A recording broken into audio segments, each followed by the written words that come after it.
Now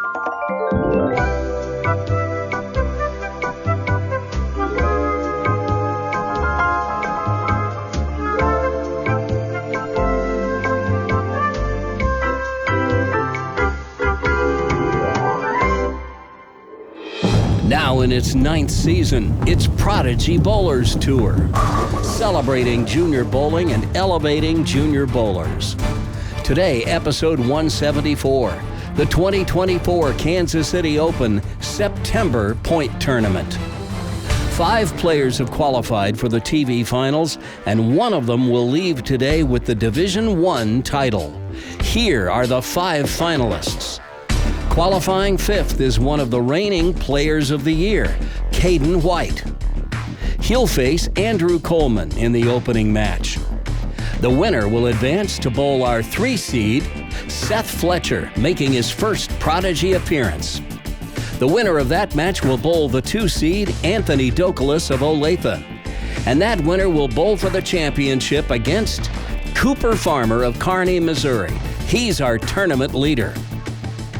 One of these 5 young athletes will claim the title in Division I today at the KCO and will sign the neon yellow coveted trophy pin on Prodigy Bowlers Tour. Welcome once again to Olathe Lanes East, home of the biggest youth bowling program in this part of the country. Today we focus on the top-level bowlers in the KCO field, Division I, the players with averages of 200 and above. With a new season comes some new faces, and there were certainly a few of those in the field. One who's new to you, but is familiar to a lot of these kids, is Seth Fletcher, our 3 seed. He's making his first appearance on Prodigy today, and wait till you see him. Kid can bowl. We'll also keep our eyes on Division II, which will be bowling to our right in the periphery, as you may recognize some of those faces as well. But let's take a look at how qualifying shook out in Division I. Of course, all the bowlers throw 3 games in the morning and 3 games in the afternoon before we cut the field to the top 5 for the stepladder finals. As you can see, our leader, Cooper Farmer, came out of the starting blocks on fire with games of 248, 247, and 247 for a strong 742. But Anthony Douglas's 265 in Game 3 closed the gap, and he finished the morning block just 4 pins out of the lead. Caden White was the 3rd player to begin with a 700 series in the morning block. And another name familiar to Prodigy land, Rhett Ryman, found himself in 4th after the morning block, with Andrew Coleman, Thomas Futrell, and Seth Fletcher all lurking within about a mark. Landon Stoddard and Christian Leahy were both on the outside looking in, but were still in the hunt when they left for lunch. Then in the afternoon block, Seth Fletcher uncorked one of only 2 700s bowled in the afternoon to leapfrog past a few players up the leaderboard to grab the number 3 spot. Dylan Pollard used back-to-back games in the 250s to make a huge move up the leaderboard, only to come up a few pins short when he finished with a 193 to grab the alternate spot, 6th. Landon Stoddard and Christian Leahy were once again close, but finished just outside where the action would be. But the story of the day was diminutive Cooper Farmer, the shortest player in the entire field, and how he stood taller than all of them with a 14-10 series for 6 games, and Anthony Douglas staying close to grab 2nd. Meanwhile, Thomas Futrell and Rhett Ryman both had one off game in the 2nd set, and it cost them dearly. So our top 5 is set, and here's how the stepladder looks with one of our reigning Players of the Year, Caden White, in the number 5 position, bowling against the 4 seed, Andrew Coleman. The winner will face the 3 seed, Seth Fletcher, and will keep advancing as long as he keeps winning. So with that, it's time to raise the curtain on our championship round stepladder finals with Caden White, the 5 seed, facing Andrew Coleman, the 4 seed. Both of these young fellas would love nothing more than to get the 2024-25 season off to a blazing start by running the stepladder and getting a win right out of the gate. Caden is 17 years old. He turns 18 in March. Andrew has already turned 18, so both of these players actually in their final year of eligibility in youth bowling. Andrew, a member of the Bowling Coleman family of Excelsior Springs, Missouri. He's been bowling since he was 4, and he will start the match.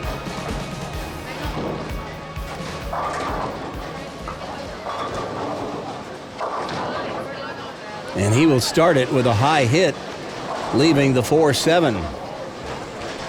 Andrew will generate plenty of ball speed, and he really has to match up with that rev rate of his. And sometimes the rev rate just takes over, as it did on that ball. Got out to the dry part of the lane on the outside, and it started to read a little early. Easy spare, though. And he makes short work of it. So a spare to start for Andrew Coleman. And now we get our first look of the new season at one of our 3 reigning players of the year, Caden White of Lee Summit, Missouri.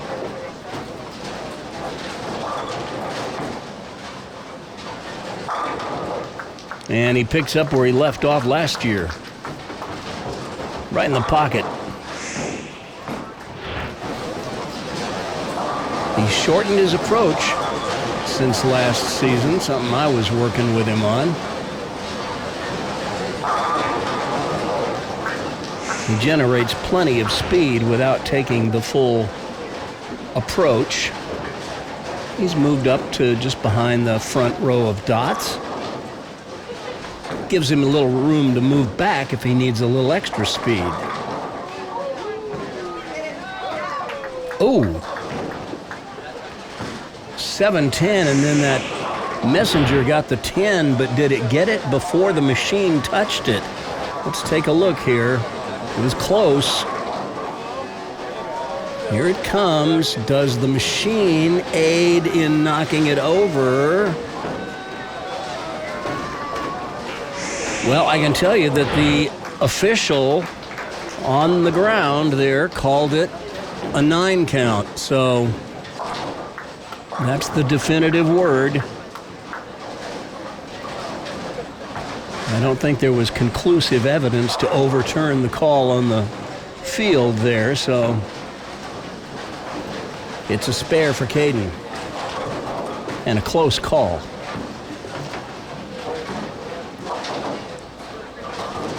So now Andrew up on lane 2.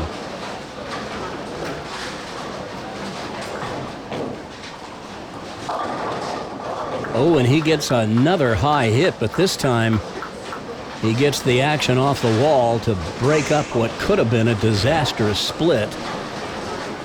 We'll take another look at this. Watch the 2-pin. That's the 3rd one from the left. It's going to go to the left wall and slip between the 4 and 7 and knock them both out. And something got the 6-pin as well. But they're all even through 2 frames.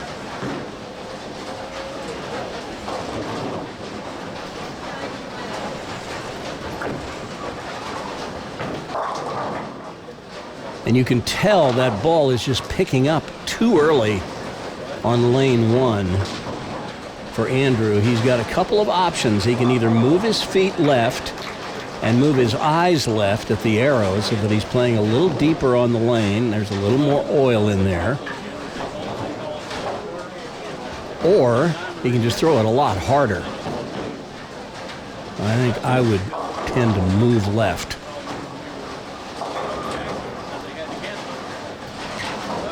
Oh my. The 3, 6, 9, 10 is a difficult enough spare when you hit it flush on the 3-pin or slightly to the right. You can still miss it, but that's no way to miss it. 7 out. He gives up 6 pins in count. And now Caden White, working on a spare, takes a 16-pin lead. And that's one way to get the 10-pin to go out late. But he'll take it. Watch the 6-pin, the second one from the right. It's going to lay down in the gutter, and is it going to get the 10? Just enough to tip it out, the love tap.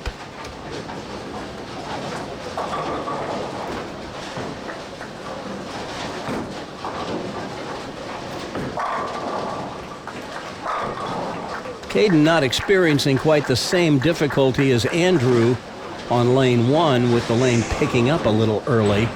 But I think we can see why. He's playing a little more in the center of the lane. Look at this. He's going over about 17 at the arrows. That ball only gets out to about 9 at its widest point.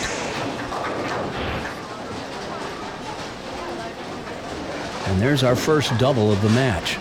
All right, Andrew trailing by 26. Got to get busy. That's a good way to get busy. Buries that one right in the hole. Watch it again. 5-step approach. Strong two-hander. That ball out to about 9 or 8 at its widest spot. Down they go. That looks like it's the sweet spot.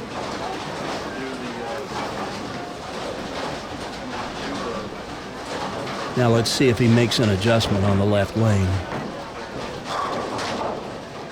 Needs to move left a little bit so that it's a little deeper in the oil. And doesn't find the friction so soon. Yep, that's better. A little overcorrection maybe.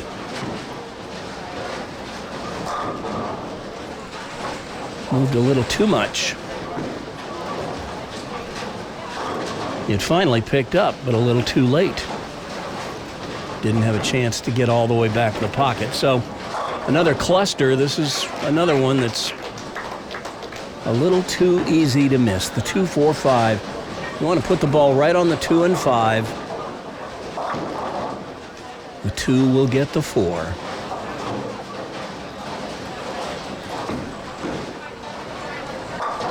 Well, he crosses over, gets it on the other side, but no harm, no foul.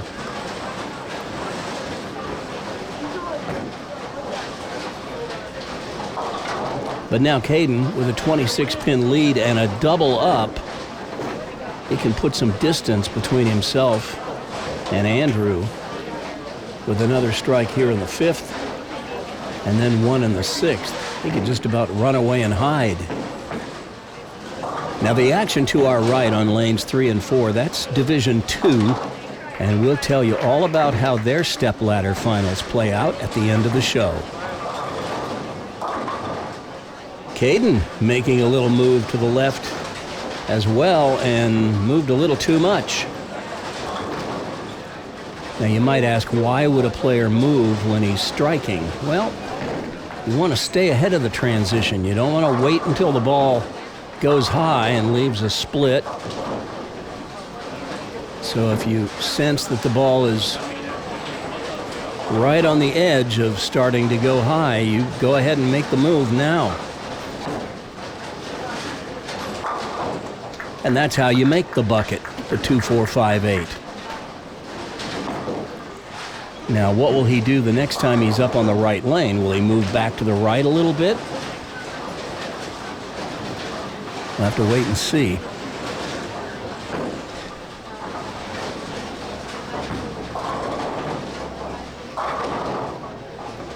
These two lanes seem to be behaving a little differently. The left lane looks like it's hooking a little more, especially if you get it out wide. But you can see Caden kept that one more in the center of the lane. It did get out to about 8 or 9, but only down past about 40 feet. Watch this. He's got his left foot on about the 24th board. He'll lay it down at about 24, so he drifts a little left. That ball got out to about 9 or 8 at its widest point. But that's right around where the oil line is, so he's in good shape.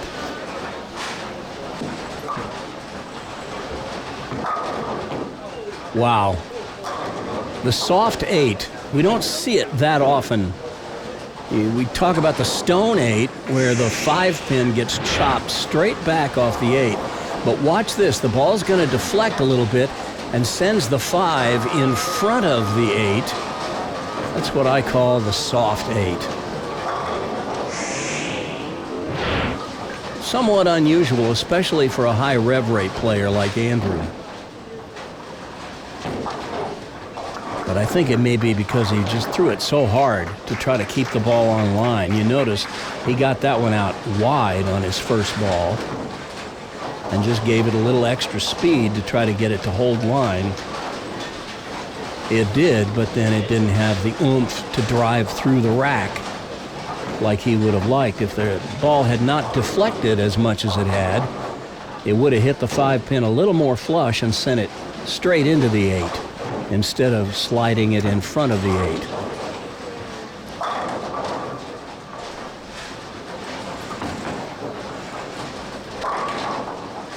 Well, and once again, he got that ball a little too wide, a little too early. So it found the friction on the outside of the lane and started picking up too soon. It's okay to get the ball out there, but you don't want it to get out there so early on the lane. It cuts through sharply and leaves the 4-9 split. This is how you make it. Put the ball on the left side of the 4-pin, slide it into the 9.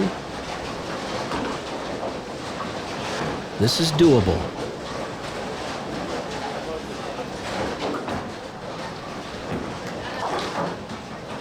Throws his backup ball at it, and it backs up a little too much. So that's another open frame, and he cannot be giving away chunks of pins to an opponent like Caden White. The lead is now 36. Caden has a strike up. He can extend to 46 with another one here. And he shreds the rack, and that'll send a message. And I'm sure Andrew got the message that he has no margin for error the rest of the way.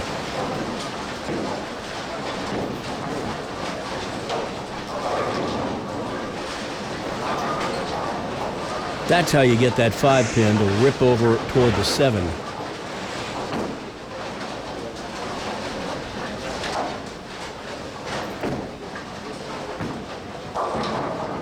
Well, that time he moved his feet another board or two to the left. He kept it inside again, still hit the same break point around 8 or 9, but coming from that deeper angle, it didn't find friction until it was too late. And it caught the very edge of the head pin and sent it around the 2 and 4. Now he's got a troublesome split. Trouble? What trouble? Caden with a brilliant conversion of the 2-4-10. Watch this again. Like Andrew, he throws his backup ball at some of these spares. Watch this. This will back up right into the edge of the 2-pin, and it slaps out the 10. What a thing of beauty. All right, Andrew, it's go time.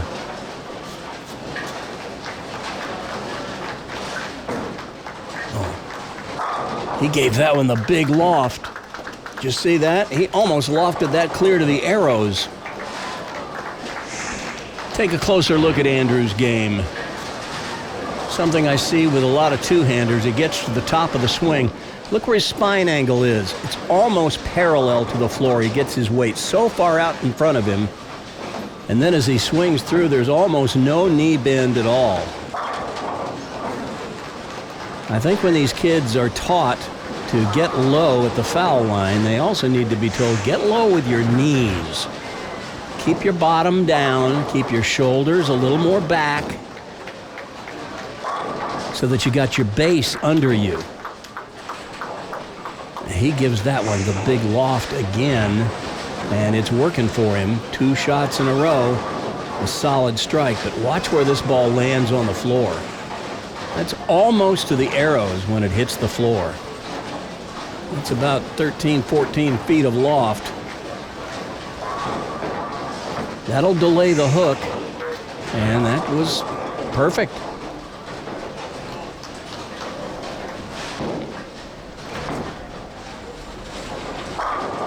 Caden stuffs one. Now he has put himself in position where he can shut out Andrew Coleman right here.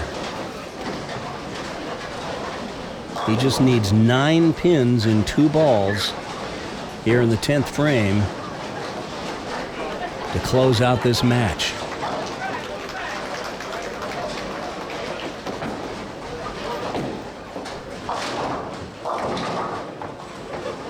Well, there's 8 of them.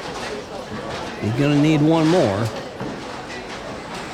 If Caden were to happen to whiff this spare, miss both pins, that would give him 191 in the 9th and 199 in the 10th. Andrew Coleman can go off the sheet for 200. Well, he makes a pretty bold pass at it, trying to make it. He really only needed the 1, but that closes out Andrew. 3 strikes in the 10th would give Andrew a 200. With that 9 out count in the 10th, Caden finishes with 201. That's enough.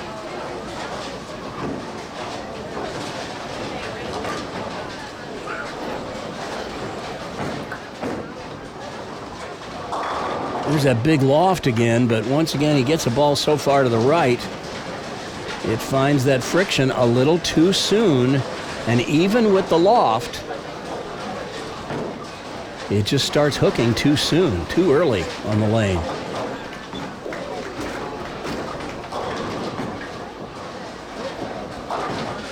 But he covers the 610. Going to give him a 178 if he strikes here on the fill ball. Not what he had hoped for, but maybe he'll learn something from this experience. Got to take what the lane gives you and not try to overpower it.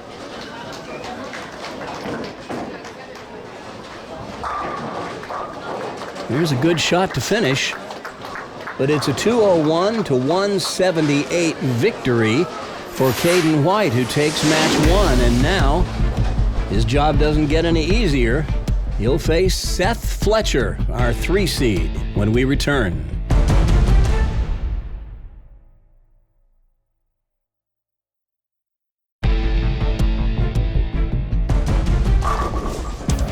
Caden's open in the 10th frame made the final score of that first match look a little closer than it actually was.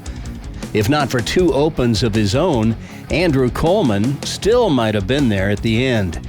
But he just couldn't string the strikes that he needed to really get back in it and make it a match. So it's Caden White who wins match 1, and now he's moving on to match 2 to face a fellow resident of Lee Summit, Missouri, Seth Fletcher. These two have faced one another in high school bowling meets and in tournaments for some time. But this is Seth's first appearance on Prodigy Bowlers Tour, so you know he's eager to make a good first impression. And with Caden coming off a season that ended with him being named one of 3 PBAA Players of the Year, you know he's looking to separate himself from the rest of the field. I look for this to be a very interesting match. Seth Fletcher, being the higher-seeded qualifier, had the choice of starting lanes, and he has elected to start the match. He wants to finish last.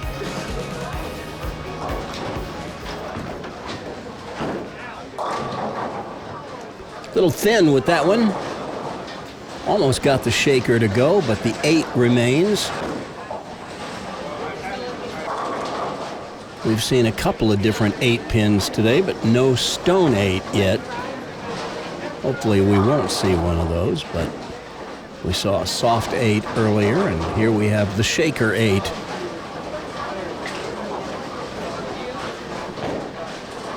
But it's an easy spare, and I would expect Seth Fletcher to deal with it easily. And that he does.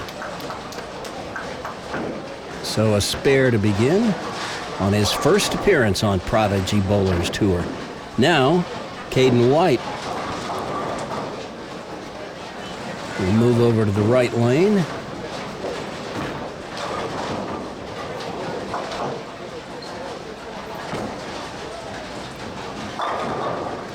And he shreds the rack. Hits in that half pocket area and just sends the 5-pin flying over into the 7. We'll get a look at it from the worm cam. Watch the 5-pin, the one in the middle of the rack. Just shoots right over into the 7. Takes it out.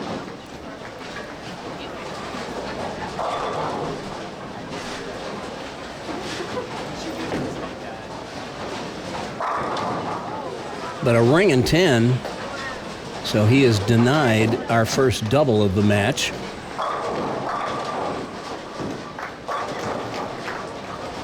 Caden with 13 tournament wins in his short bowling career.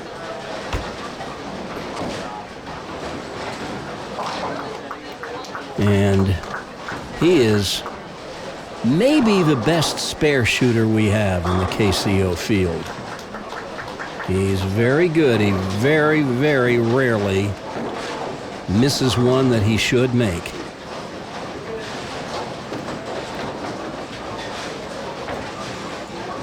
All right. Seth Fletcher, whose nickname is Mr. Clutch.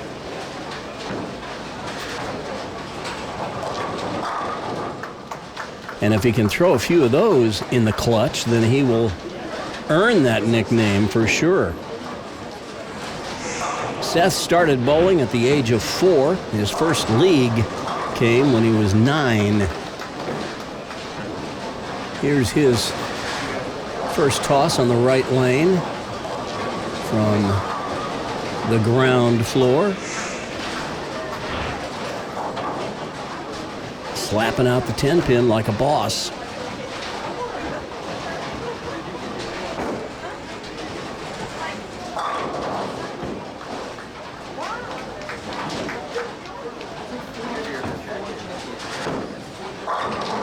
Ooh, I wasn't sure that one was going to get back enough to snap out the 10-pin, but it did. He obviously had plenty on it.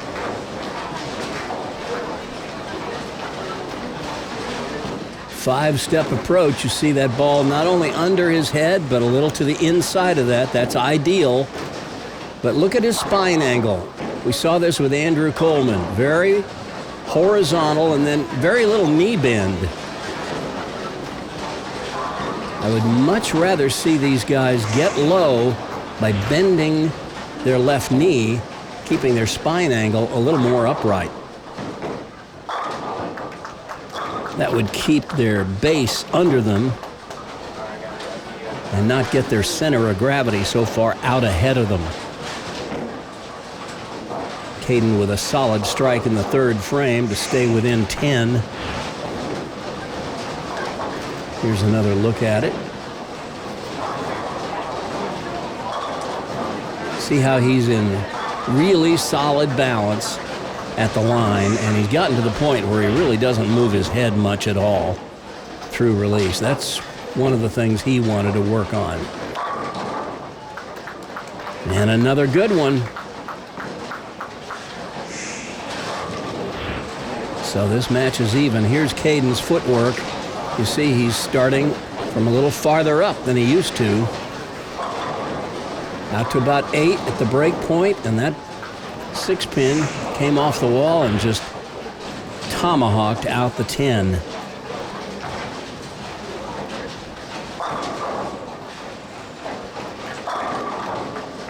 This match all even.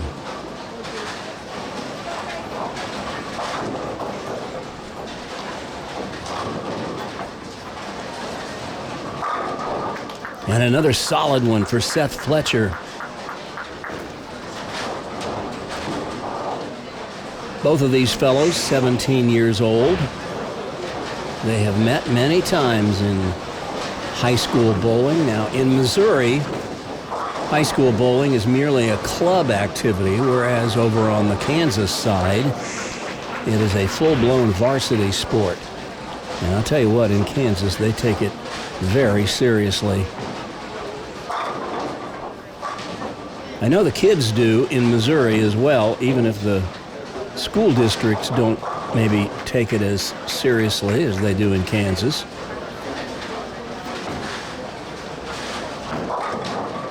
Wow. Another one, I wasn't sure it was going to get back enough, but he got into that wall shot territory. Here's Seth's footwork. 5-step approach. Nice slide. The ball out to about 7 at the break point. That's a little wider than I think is ideal, but can't argue with the result.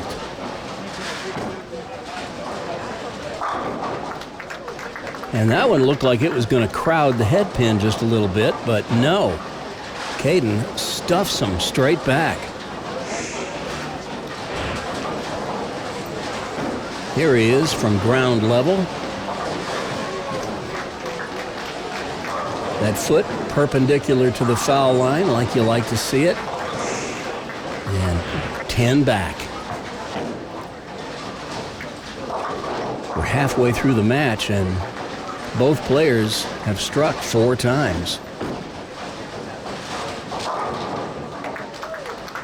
Caden is playing it more toward the center of the lane, a little straighter line than we've seen some of the players go with.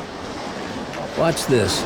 It's over about 18 at the arrows, but it never gets to the right of that tracer on the 10 board. That one was only about at 12 at the break point, so it's not going to snap very hard on the back end. He's playing a little more direct, more in the oil to keep it from overreacting.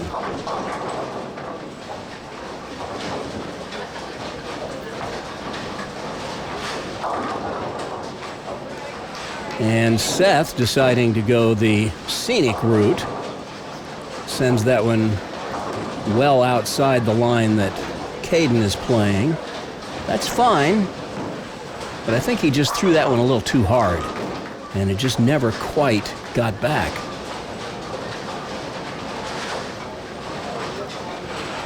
We've seen shots thrown out there. Andrew Coleman threw a bunch out there that overreacted and came up high. That didn't happen for Seth because I think he just threw it a little harder. A 2-4-5. And that's how it's done. But by failing to strike there in the 6th, he surrenders the lead to Caden, who took the lead with that strike he made in the 6th. Seth with a chance to take it right back with a strike of his own in the 6th. Didn't happen. So he's going to have to start another string of strikes to get back out ahead. Seth Fletcher with a 300 game to his credit, actually has multiple 300s, and an 821 as his high series. That's some bowling.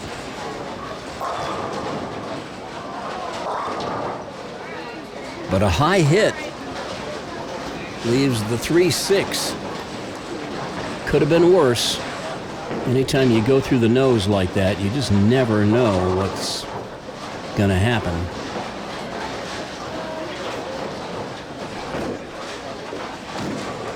Seth's favorite bowler was Jason Belmonte. Actually, both of these two players claim Belmo as their favorite pro bowler. He's the favorite of a lot of young people, I would imagine. There's a spare conversion of the 3-6. So that'll keep this match close, but now Caden White, owning a 5-pin lead, has a double working. He can extend to 15 with a strike here in the 7th, and then another strike in the 8th would get him out to a 25-pin lead.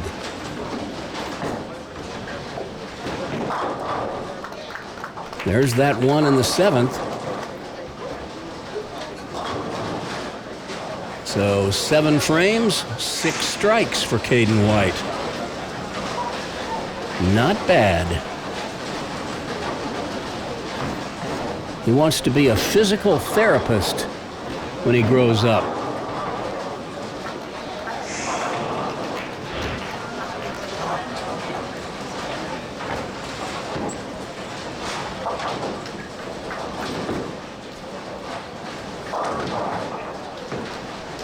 Looked to me like when he got down to the bottom of his swing, he just gave it a little extra juice. I mean, he just kind of hit it a little harder, threw it a little harder. And so, like a golfer putting on the green a little too hard, he putted it through the break. Caden threw that ball through the break. And short counts. But he converts the bucket, the 2-4-5-8, and maintains an 11-pin lead. Getting down to the end of this match. Seth Fletcher says his best moment in bowling was when he shot his first 300 game.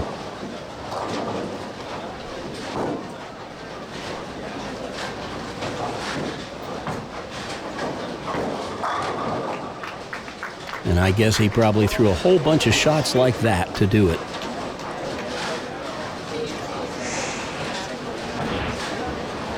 Here's a side-by-side of these two guys, both two-handers, both 5-step approaches. But a little different in the way they do it. Both very effective.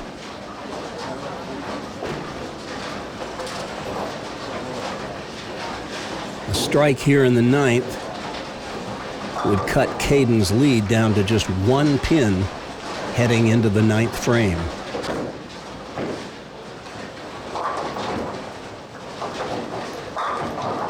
And boy, you know Seth wanted that one. That gets him right in the thick of things here as we get to the final shots of the match. Over about 18 at the arrows, out to about 8. And I believe that's right around the sweet spot.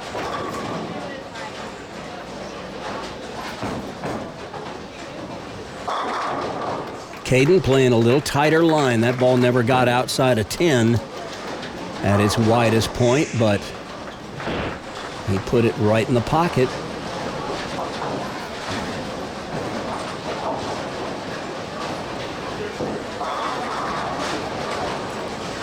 Straighter is greater. I don't know if it'll prove to be greater at the end of the match. We're not far from finding out, but Caden can shut out Seth if he can roll 3 strikes here in the 10th frame. Anything less, and Seth will have a chance. Oh, man. He sent that one a little too wide, gave it a little extra speed. It never quite got back, but watch the head pin. The one in front is going to go to the left wall and come back and roll out the 2 from behind. All right. Got to have this next strike and the one after it to shut out Seth.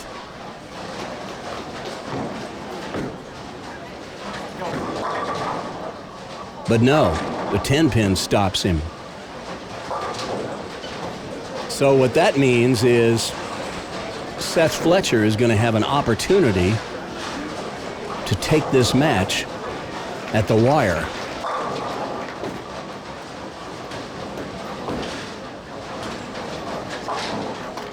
There's a spare. So Caden finishes with 245. Will it be enough? Seth needs a double and one pin. But he's got to have the first two strikes, or Caden wins the match. Can't get the second one if you don't get the first one. And he gets the first one. Man, that was like a can opener. Just ripped them apart.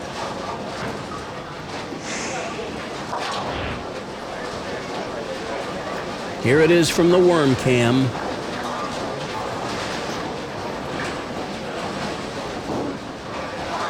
He kept that one in a little deeper. It didn't get out as wide as some of the others he has thrown this match. But now it comes down to this ball. Seth Fletcher needs a strike on this ball, and he'll need just one more pin on the fill to win. But he's got to have this strike right here. Oh, man. And it's just a pinch high, and the 4-pin refuses to go. And that is going to seal his fate this match. Man, he bowled one heck of a match. Just a little too high.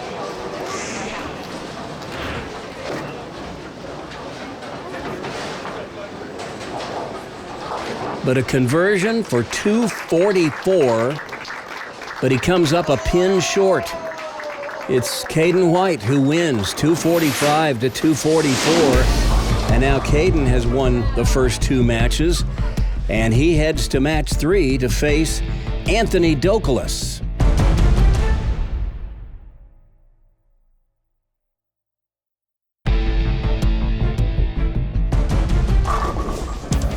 Seth Fletcher's debut appearance on Prodigy Bowlers Tour may not have ended quite the way he'd hoped, but he did bowl 244, and that's going to win most matches. So he can't be too disappointed. I have a feeling we haven't seen the last of Seth Fletcher. He'll be back. But on this day, Caden White is the one moving on after winning his second match. And now he'll face our number 2 qualifier, Anthony Douglas. This is the first season Anthony will be bowling without his older brother PJ in the field, as PJ aged out over the summer and is now at college. So Anthony will carry the Douglas flag by himself, and he knows he's got a tough opponent in Caden White. These are two of the best young Division I players we have at the KCO, and this probably won't be the last time we see them clash head-to-head. Once again, Anthony with the option. He has chosen to start the match. He's smooth. In the pocket, leaves a 10. You've seen his brother, PJ Douglas, on the show so many times. You may get them mixed up. They bowl a lot alike. But Anthony has really hit a growth spurt in the last year or so and has really shot up. His brother is pretty tall, and now Anthony is pretty tall as well. Not surprisingly, he also plays basketball. Covers the 10. And now he will sit and watch as Caden White will take center stage and see what he can do. He got started bowling at the urging of his best friend, Nolan Nash, who you've seen many times on Prodigy, but I'll tell you a little bit about him in a sec. Boom. Big-time strike to start the match for Caden.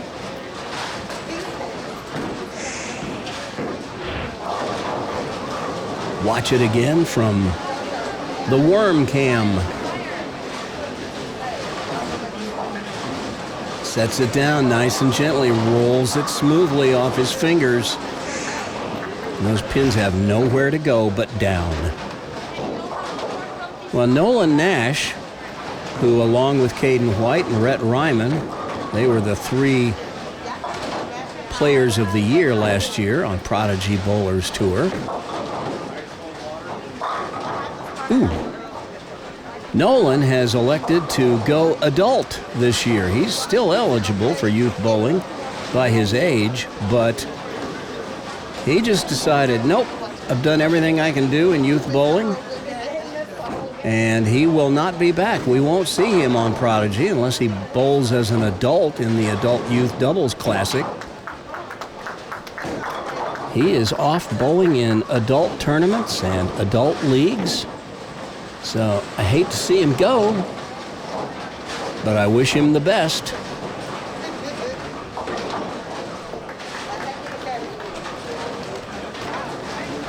And now Anthony Dokolas, who says his favorite pro bowler is Pete Weber.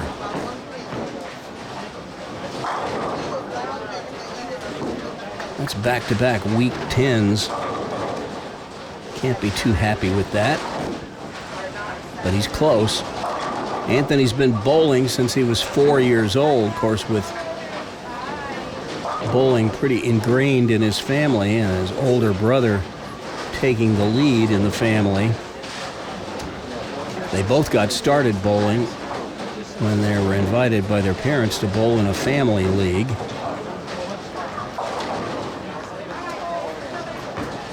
Anthony's high series, 792, his high game, a 298. I'm almost afraid to ask him what he left.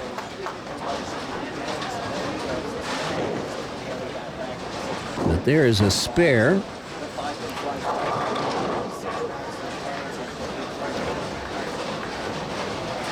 So our 2 contestants separated by just 1 pin heading into the 3rd frame. It's still very early. Lots can happen between now and the end of the match.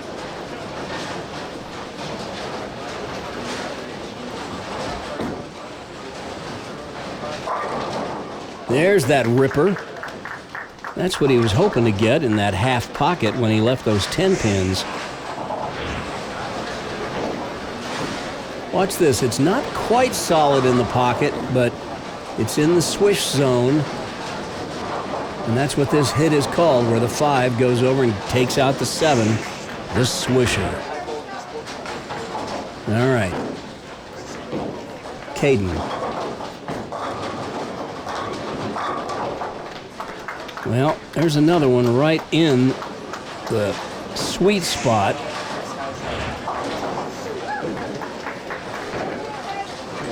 You'll see it from the low-angle camera. He's playing almost at the 4th arrow. It doesn't get it out very wide at all. I'm not sure. I don't think that one even got out as far as the 10th board. This one did. So he's obviously got some swing area. He got that one clear out to about 7, I would say. Watch it.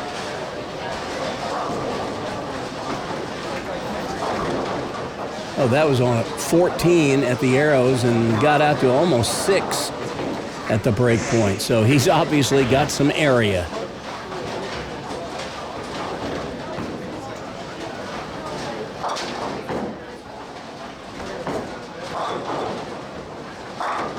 Oh, man. It's like that 10 pin is nailed down.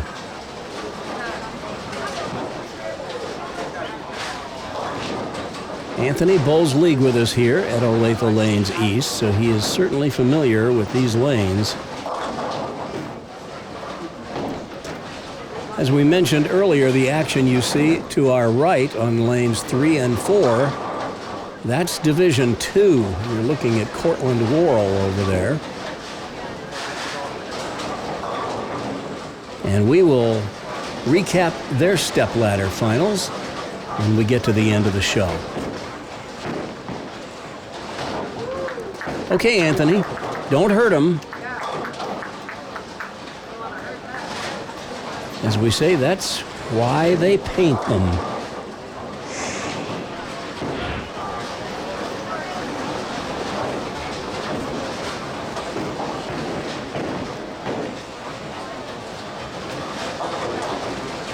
Just grazes it. Just enough.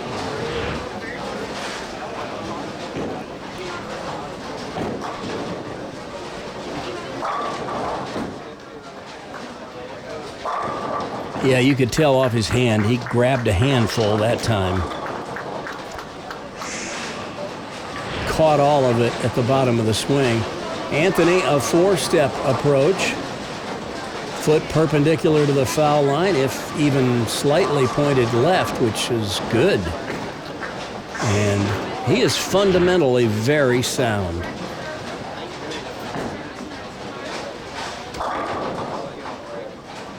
Well, Caden pulled that one. He obviously has some swing area out to the right, but there's only so much pull area. And that ball drifts a little high on him, and he leaves the four.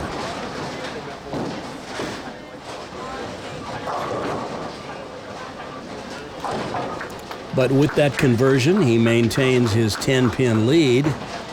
Problem is, for Caden, Anthony has a strike up. So if they were both to strike out from here, we'd have a tie match.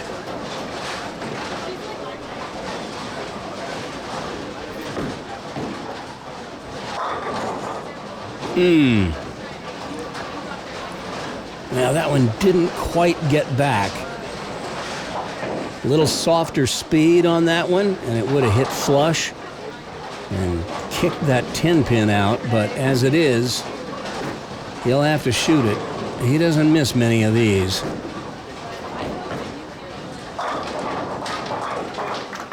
All right.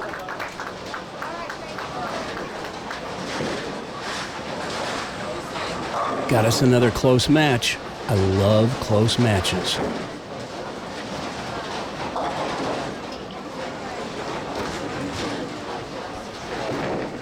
Keep us on the edge of our seat.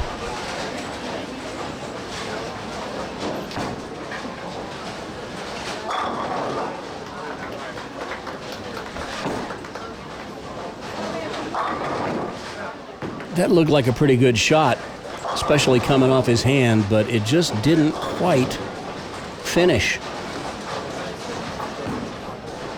And so the 6-pin just kind of laid in the gutter,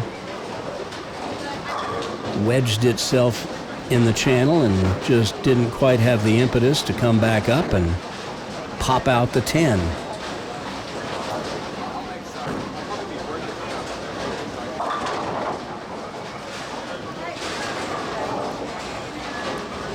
Now, the last couple of times he shot at the 10-pin, he just barely hit it. And the last time he was up on the right lane, shooting the 10, he just grazed it. So, a slight adjustment, and looks like a much easier spare.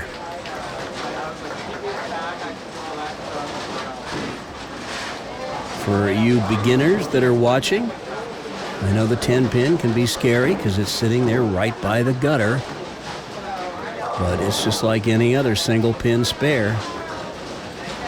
Should pose no problem.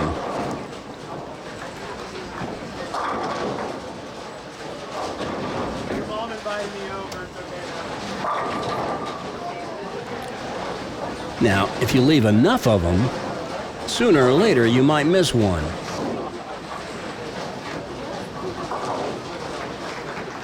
That's several now this match for Anthony, and I'm sure he's getting tired of looking at the 10-pin.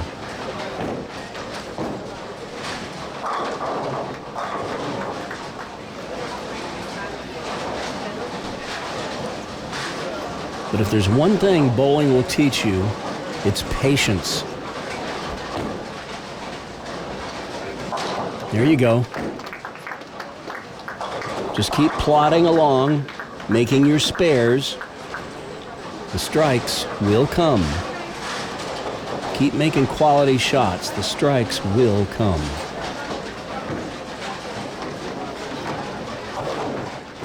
All right, Caden with a 10-pin lead. Oh, man, he sent that one way out into the weeds.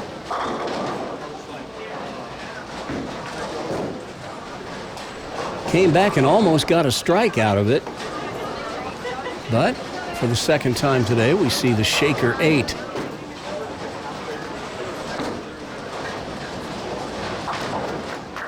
Very easy spare.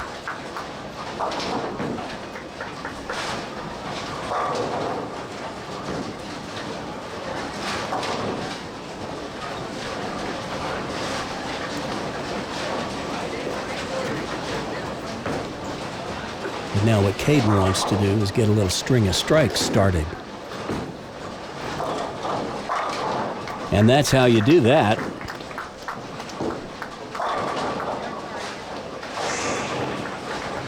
That was a much better shot than the one in the previous frame. Watch this. It's going to go over about 14 at the arrows, out to about 6. A little wider than some of his better shots that we've seen him throw today, but taking advantage of the swing area. And look at Anthony shred the rack with that little half hit.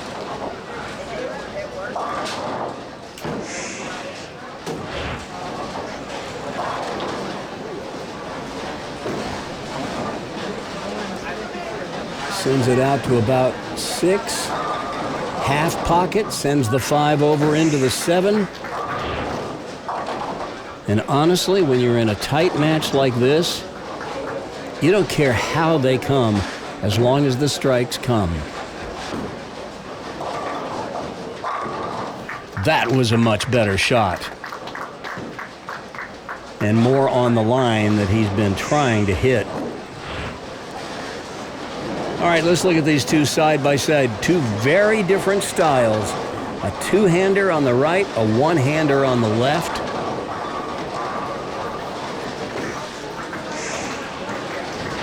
Both getting excellent results.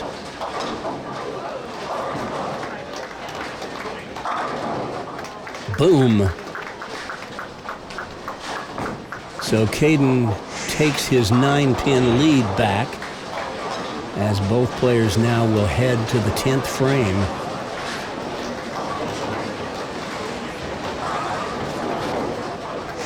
Solid strike. All right, Caden with the advantage, though. He needs 2 strikes and then 2 pins on the fill ball to shut out Anthony. Got to have the first 2 strikes in the 10th. But no. He gets 7 on his opening toss in the 10th frame, and that's going to leave the door wide open for Anthony. The 3-6-10. Let's not have any monkey business here. You want to convert this and give yourself the best chance possible.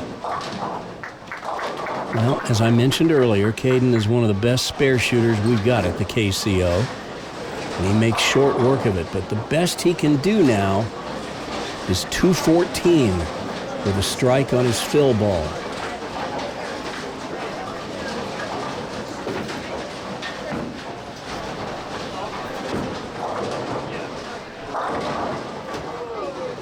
Nine out, that's going to be 213. So Anthony is going to need a strike on his first ball, and then he'll need some pins in count after that, but he's got to have this first strike in the 10th to beat Caden White. If he doesn't strike on this ball, Caden will be bowling for the title.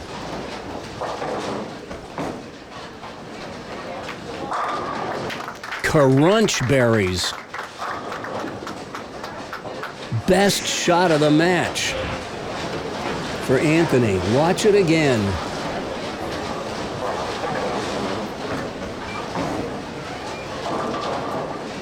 He's just in such good balance at the line. So well disciplined.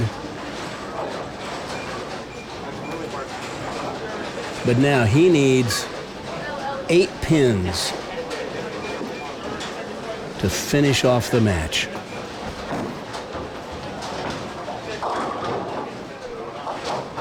Well, there's 7.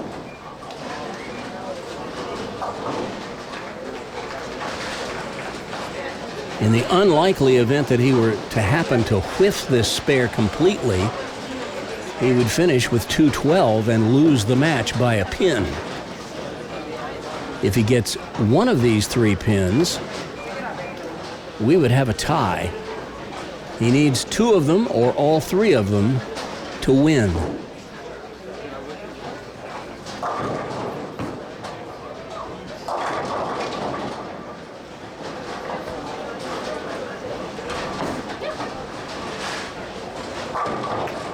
That'll get it done right there. So a 215 to 213 squeaker puts Anthony Douglas in the championship match against Cooper Farmer. Where has Cooper Farmer been?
Well, Caden White had a nice ride today, winning his first 2 matches. But in the third, he came up just one strike short.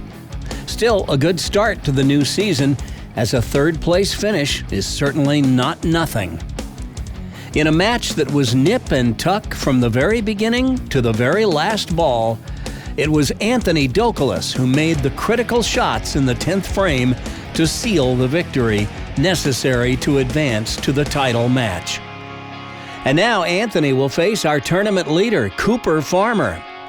It's been almost 2 years since Cooper Farmer made his only other appearance on Prodigy Bowlers Tour, and I thought at the time that he showed great promise. So I've been kind of surprised that we haven't seen him in the stepladder finals since. But today he got off to a strong start in qualifying and never let anyone overtake him. And now Cooper is attempting to go wire to wire against the one player who was his nearest pursuer the whole day. So it's kind of fitting that it comes down to Anthony and Cooper. Now, which one of them can finish? That's the question we're about 20 minutes away from answering. At 5'2", objects on your screen may be closer than they appear. But I'll tell you what, this kid can bowl.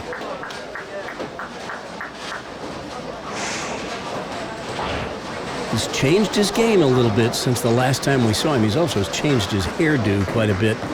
He had the big frizz ball on his head before. Looked like it was going to come in a little too high, but got that 4-pin to fall back. So, strike to start. Anthony Dokolas answers his strike with one of his own. So both players off and running here in the championship match. As we look again at Anthony Dokolas, you see the ball right under his head or just a little to the inside of it. Look how close that ball is to his ankle. That foot perpendicular to the foul line, that is ideal. And no fall off balance. He is dead solid in balance at the foul line. I don't think I've ever seen Anthony fall off balance when he lets the ball go. And those are two splendid shots to start this fourth and final match today. The last time Cooper Farmer was on the show, it looked to me like he was trying to rip the finger holes out of the ball. And the big change I've seen him make, and I'm sure we'll get a look at it here today, is he doesn't try to do too much to the ball anymore. He just lets it roll off his fingers. And as a result, he doesn't get the overreaction. Very smooth. He'll occasionally leave one of these, the weak 10. We saw Anthony have a couple of those in the last match, but Cooper's a good spare shooter as well, so. You know, one of the advantages of being a shorter player in this sport, bowling, is, while we talk a lot about getting low at the foul line, when you're built lower to the ground, you don't have to bend your knee as much to get low at the line. Cooper with a nice straight up the back of the ball technique for his right side spares, and he's able to throw it straight at the 10-pin, and a good conversion. We haven't seen him as often at the KCO as I thought we would in the last couple of years, but after his one appearance on the show, he's been bowling other tournaments and been hanging out, practicing, but he has really improved.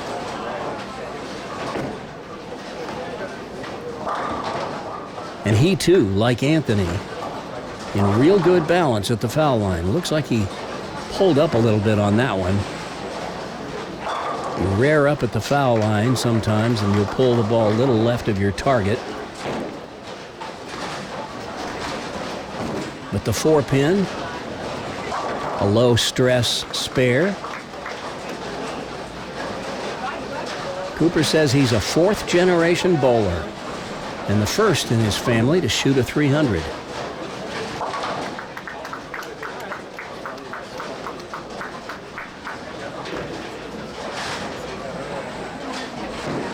All right, Anthony Douglas with 2 solid strikes to start this match.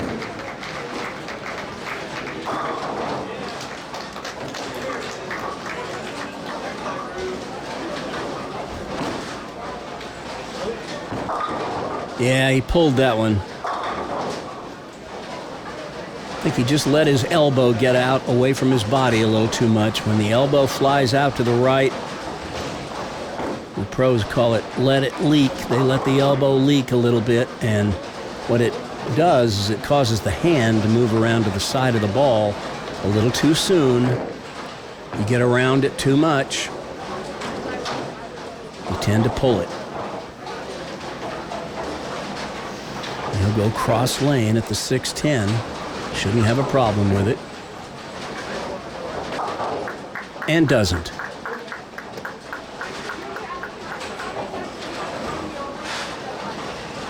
Really, all of these Division I players, I wouldn't expect to have problems with fairly simple spares like these. You don't become a 200-plus average player without being a pretty good spare shooter. Some are better than others, but both of these guys are pretty fundamentally sound. All right, Anthony, with a 9-pin lead, working on a spare. And buries one in the pocket. Watch this. He'll stay behind this one a little longer. That allows you to project the ball down lane on the line you intended.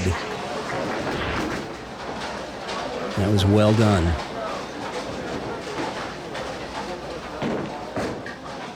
All right, Cooper Farmer, show us what you got.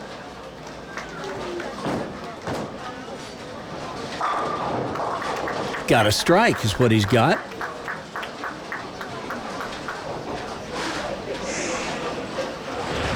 Let's take a look at Cooper Farmer's game. See what makes it tick. That ball is right under his head at the bottom of the swing. That is ideal. Pretty much right in line with his head at the top of the swing as well. Also ideal. And at the bottom of the swing, right in line with his head. He checks all the boxes.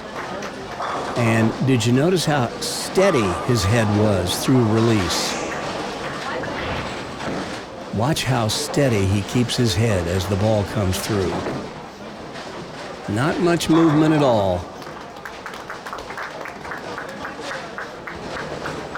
Look out for Cooper Farmer this year.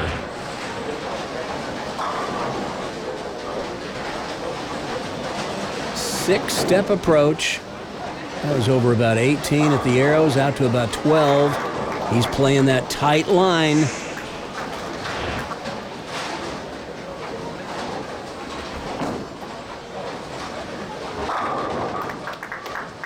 A tight line like Anthony just played on that shot.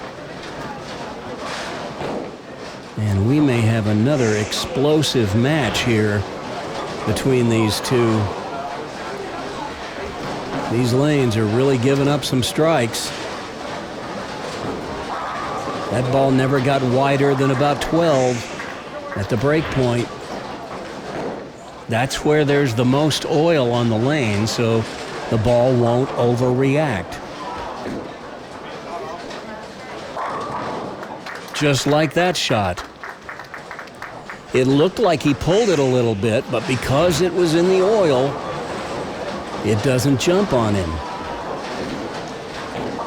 See, this one's at about, well, 12, maybe 13. It was a little high, but because it comes in at a shallower angle, you don't have that tendency to leave a 4-pin.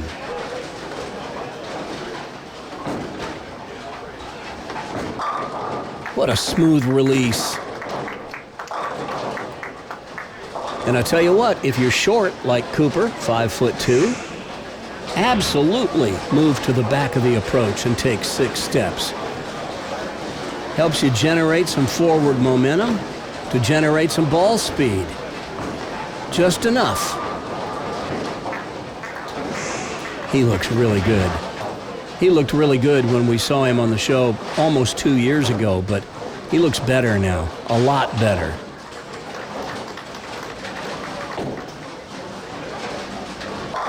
Oh, I don't think he liked that one. Just reading his body language, his shoulders kind of dipped, and I thought, oh, he doesn't like this one. It's not going to get there.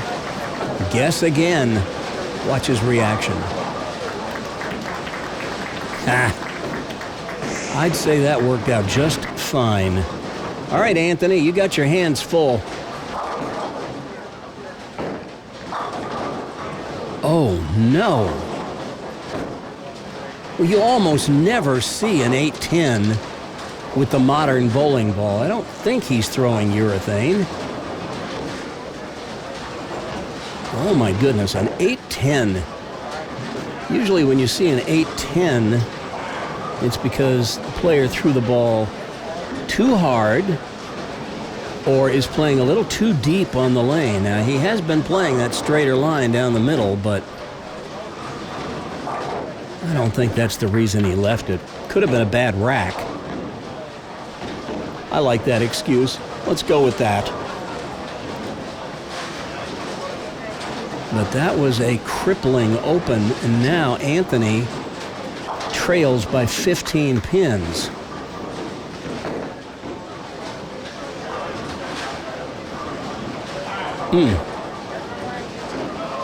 That's a tough one to swallow.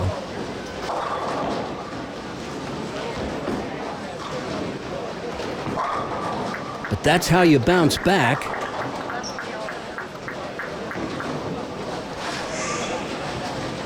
I know he's still thinking about it, but you got to just shake that off and forget about that split.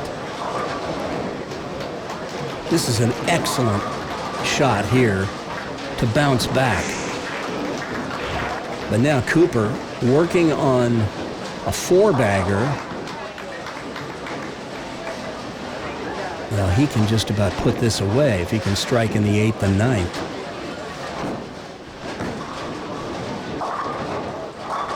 But no, he got that one a little wide, and it hooked early. Went through the nose, could have been a split. He leaves the 3-6. There's another 8-10 on lane 3. That's Division 2 over there. Bowling on lanes 3 and 4. We will recap their stepladder when we get to the end of the show.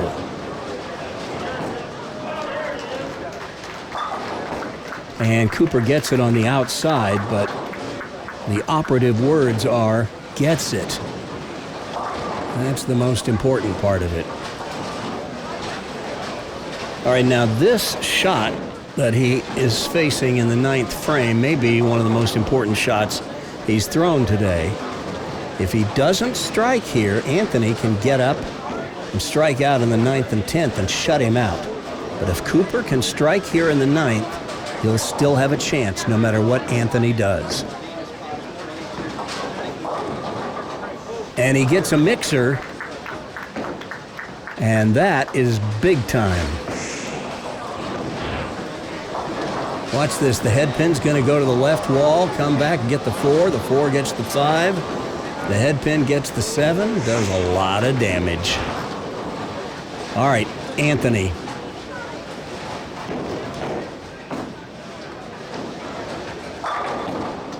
Boy, there is a solid strike in the 9th, and he really needed it. That pulls him to within 3 pins. This is anybody's match. Watch this. This is like a freight train just running over him. All right, a strike here on the first ball in the 10th, and Anthony can take the lead. He can't shut out Cooper thanks to that strike that Cooper threw in the 9th. But if Anthony throws 2 strikes in the 10th, Cooper will need 2 strikes in the 10th. Oh, no. The 4, 6, 7. That's not what he had in mind. Oh, boy. You just got to throw hard at the 4-7 and hope something bounces out. Anthony doesn't really have a fastball in his repertoire, so That's a 209. And Cooper Farmer, the clouds have parted for you. He needs just 7 pins on this first ball in the 10th to claim sweet victory.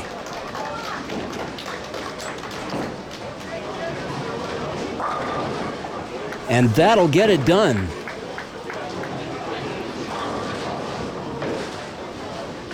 So even if he throws the next 2 balls in the gutter, he'll have this match put away. Smooth release, that swing right on a nice plane where it's right on line with where he wants it to go. Head steady. And he just rolls it off his fingers. Look at this. Look at this guy. Where's this guy been the last year and a half, 2 years?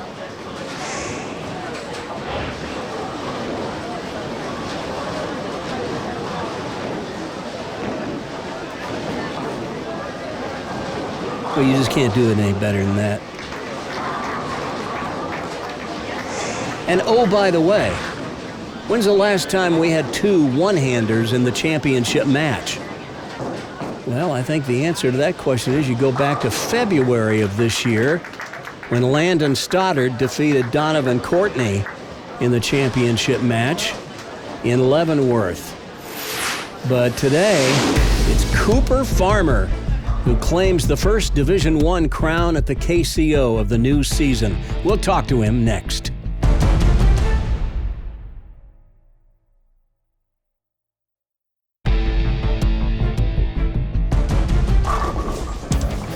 The final score of the championship match made it look more lopsided than it was. But if you look closely, even when Anthony Douglas suffered that 8-10 split in the 7th frame, he still had a chance to win. But then that 4-6-7 that he left in the 10th dealt a fatal blow to his chances, and Cooper Farmer polished it off with 3 strikes in the 10th to make the final score reflect a bigger blowout than the match actually was. It was a good first effort on the season for Anthony Douglas, finishing 2nd, but an even better one for Cooper Farmer, who fended off his nearest pursuer and did so emphatically, tossing a 247 in the championship match to let everyone know he's back. I'd say it's time you finally get to meet Cooper Farmer. It's a brand new season, a brand new coveted trophy pin, and we have a brand new champion on Prodigy Bowlers Tour. Say hello to Cooper Farmer. Been wondering where you've been in the last year and a half or so. Yeah. What have you been up to? Bowling. A lot of bowling. Yeah? Yeah.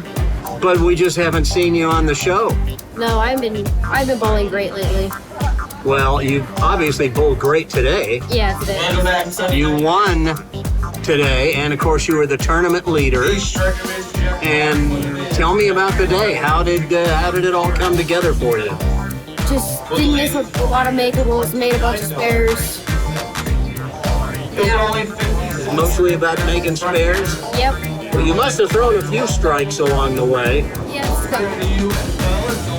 Could we make a little more noise in the bowling center, please?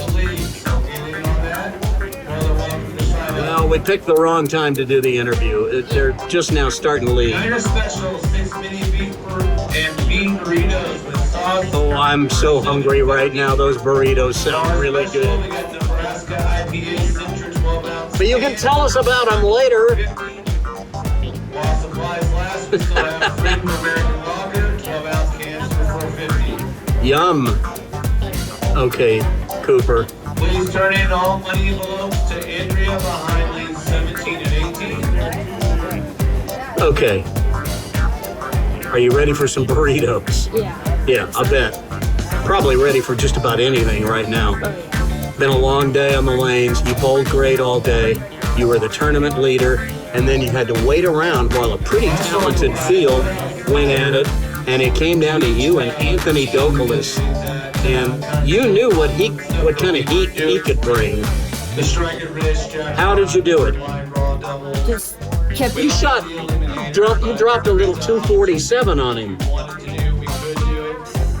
just kept my head, didn't get mad, kept cool.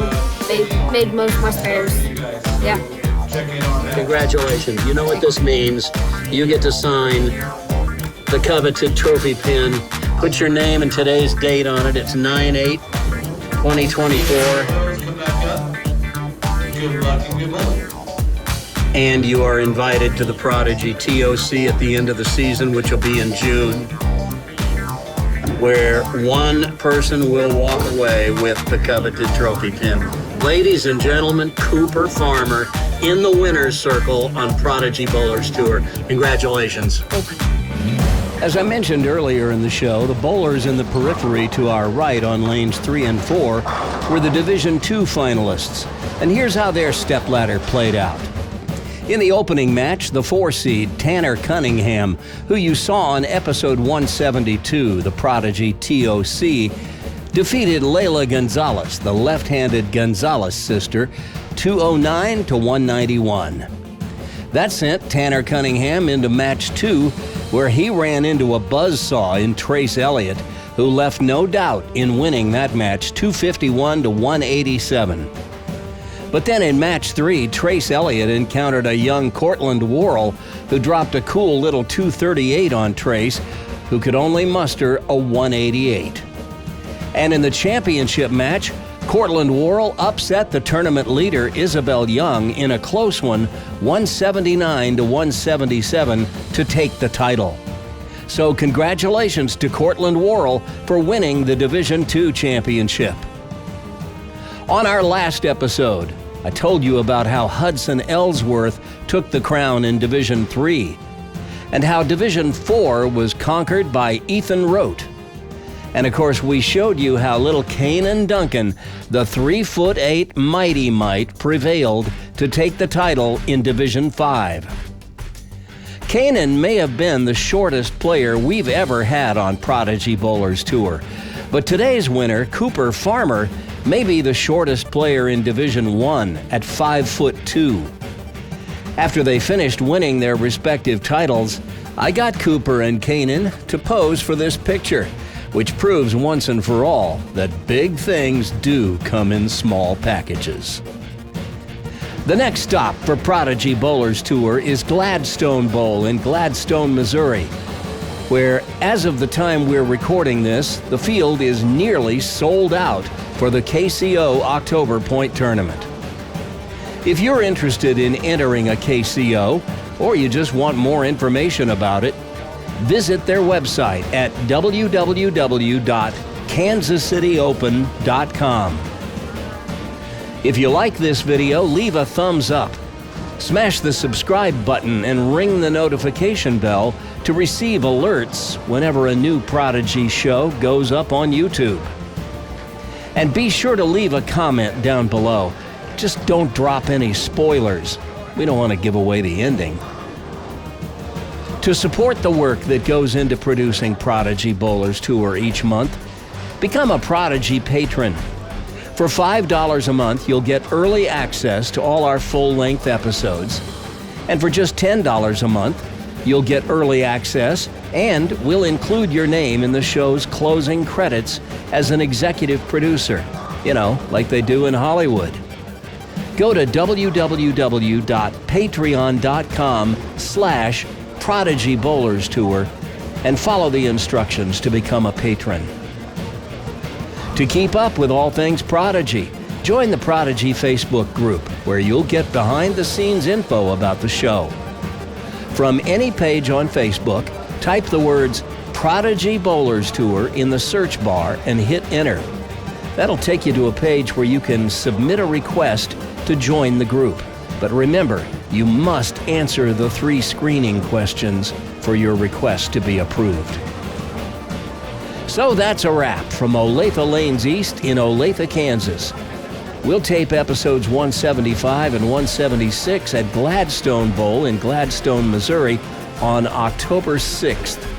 Look for episode 175 to drop on Saturday, October 19th at 1 p.m. Eastern, 12 noon Central. Until we meet again, this is Coach Randy, wishing you all the best and reminding you to stay behind the foul line. We'll talk again on our next edition of Prodigy Bowlers Tour. Now, go get your bowl on.